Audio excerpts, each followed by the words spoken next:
ఈ వీడియోలో నేను మీకు బాగా ఎఫెక్టివ్‌గా వర్క్ అయ్యే న్యాచురల్ ఫెర్టిలైజర్ చూపిస్తాను.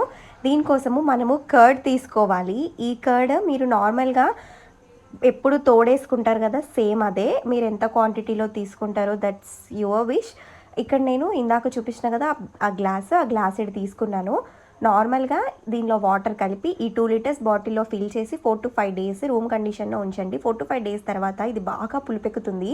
అలా పులిపెక్కితే మంచి హెల్తీ బ్యాక్టీరియా ఫామ్ అవుతుంది. తర్వాత ప్లాంట్స్ దగ్గర చుట్టూతా అంతా డిగ్ చేసుకొని అక్కడ అది పోసేయడమే అంతే. ఆకుకి పురుగు ఫామ్ అయింది కదా! అలాంటి పురుగైనా మిగతా ఏ ప్రాబ్లమ్స్ ఉన్నా ఇది స్ప్రే చేస్తే పోతుంది. మెయిన్ పాయింట్ ఒకటి నోట్ చేసుకోండి. పెరుగు ముందే బాగా తోడు వేసి పులుపు అయ్యేలాగా అలా చేయకుండా నార్మల్‌గా తోడేసిన పెరుగుని 4-5 డేస్ పైనే న్యాచురల్ వేలో అది పులుపెక్కాలి.